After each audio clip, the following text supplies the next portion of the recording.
Hey everyone, so today I just wanted to talk about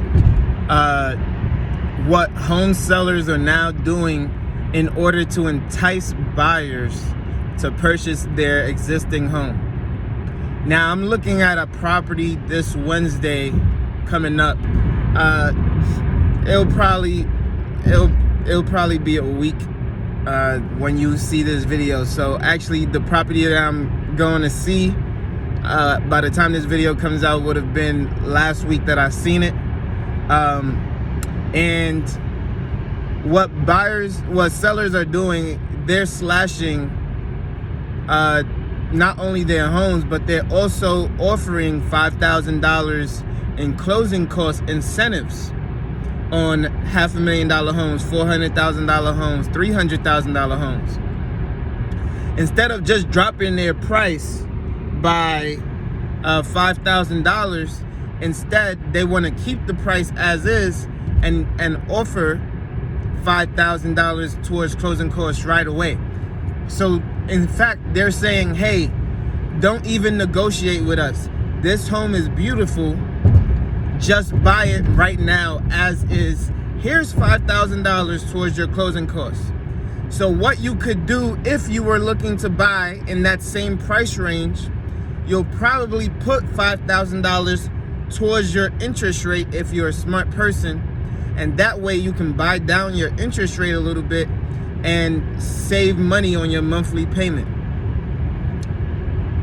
But here's what I'm going to look for when purchasing a home. One, there's a lot of government incentives right now in the home buying department. And some are up to $22,500. So if you're looking at purchasing a investment property or a home that may be a duplex, right? And let's say you want to live there for a year or so, and you already have a $22,000 incentive to buy the home, coupled with the fact that you may be able to get, let's say, 2.5% towards your closing costs on a $400,000 home, which is roughly like $10,000.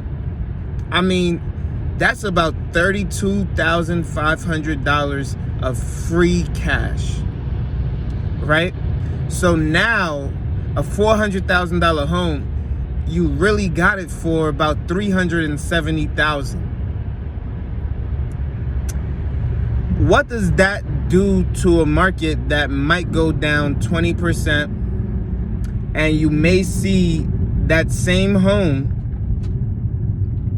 worth about $320,000 in the distant future? But then when interest rates go down,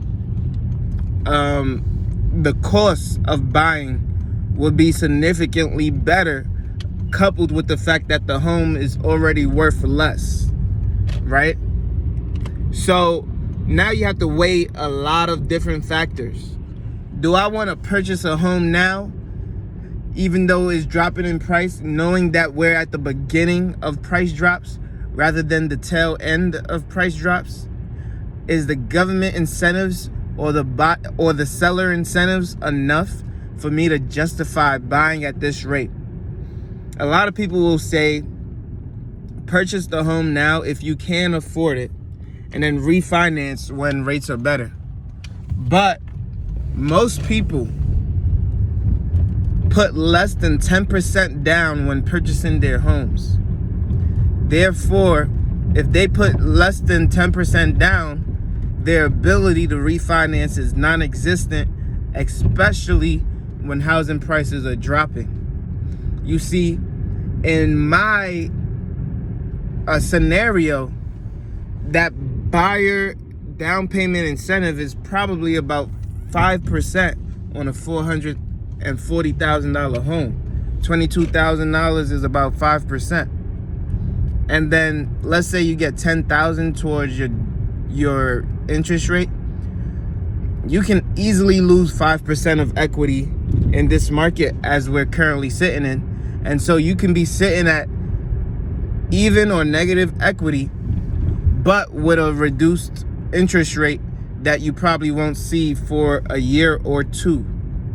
So in the meantime, you can start to pay down the interest and gain some equity within that 3rd year, 4th year, when rates do go back down and interest rates have lowered. But it's really the cost of ownership and opportunity. Do you want to get into something now, or are you willing to wait for the best and brightest deal?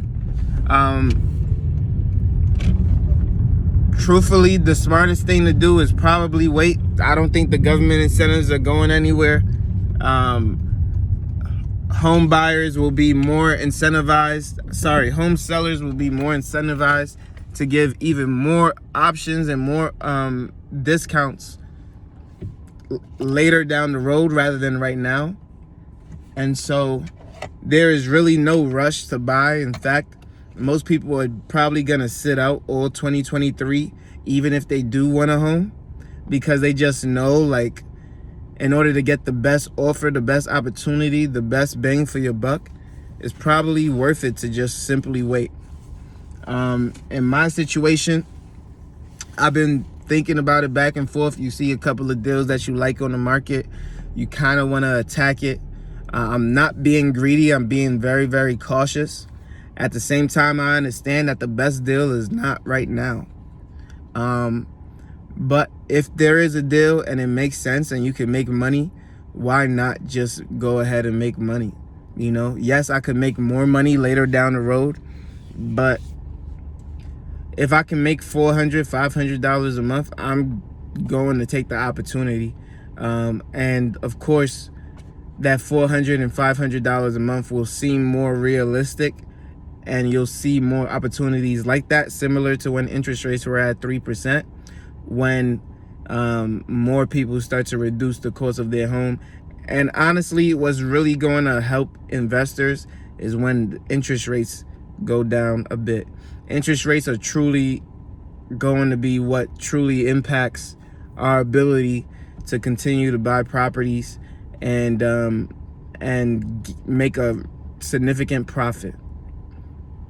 So with that being said, home values don't really help too much, whether it goes down 20% or not. It's the interest rate that's really kicking butt right now and stopping us from being able to really cash flow on these properties. And so honestly, the Fed said that they're gonna hold rates for a while. It might be 2-3 years. By the time rates do go back down, the value of the homes is gonna take a while to go back up. And so refinancing will probably not be a possibility until 7-8 years from now, which at that point you might be looking at a 15-year mortgage at the same payment. So it is what it is. That's just my update on the market, what sellers are doing right now. If you like this video, make sure you leave a comment down below and subscribe to the channel. I post every single day at 8 a.m. daily, and I can't wait to see you on the next one. Peace.